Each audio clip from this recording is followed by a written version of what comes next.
Certains véhicules Toyota sont équipés d'un système à 4 roues motrices temporaires qui permet au conducteur de choisir entre 2 roues motrices et 4 roues motrices en fonction des conditions.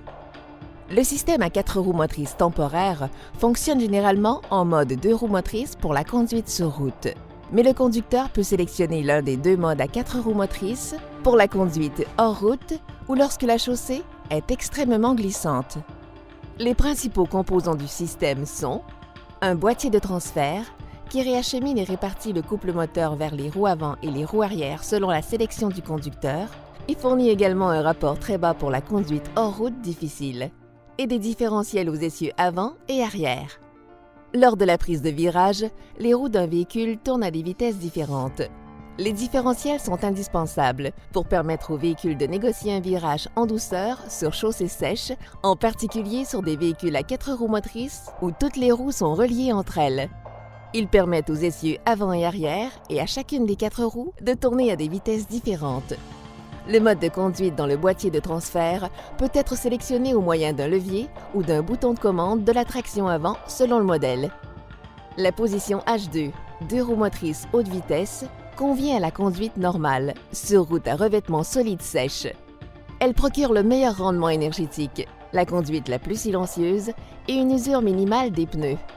La position H4, 4 roues motrices haute vitesse, est adaptée aux conditions favorisant le patinage ou le dérapage des pneus, comme la conduite hors route ou sur chaussée verglacée ou enneigée. Elle procure une meilleure adhérence que les 2 roues motrices.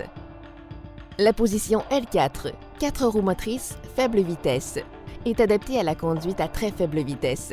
Par exemple, lorsque le véhicule doit gravir ou descendre une pente raide, rouler hors route ou conduire dans le sable, la boue ou une épaisse couche de neige.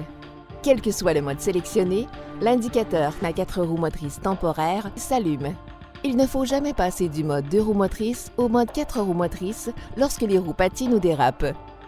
Il est important d'arrêter le patinage ou le dérapage avant de changer de mode. Sur certains modèles, il est possible de verrouiller le différentiel arrière lorsqu'une des roues arrière patine, afin de procurer au conducteur un surcroît d'adhérence au moment où il en a le plus besoin. Pour activer le verrouillage du différentiel arrière, il faut appuyer sur le commutateur de verrouillage du différentiel arrière. Le témoin de verrouillage du différentiel arrière clignote quelques secondes pendant que le système s'enclenche, puis reste allumé lorsque l'opération est terminée. Il suffit d'appuyer à nouveau sur le commutateur pour désactiver le système. Le verrouillage du différentiel arrière doit seulement être utilisé en cas de patinage des roues. Lorsque le différentiel est verrouillé, les roues arrière tournent à la même vitesse, ce qui rend la prise de virage plus difficile. Cette situation peut exiger davantage d'efforts sur le volant et une vigilance accrue de la part du conducteur pour stabiliser le véhicule en virage. Les modes 4 roues motrices permettent effectivement d'améliorer l'adhérence dans des conditions défavorables, mais ils ne peuvent pas surmonter les lois de la physique. Le conducteur doit toujours respecter les conditions de conduite et rouler en conséquence. Il est possible que votre modèle Toyota ne soit pas doté des caractéristiques et fonctions présentées dans cette vidéo.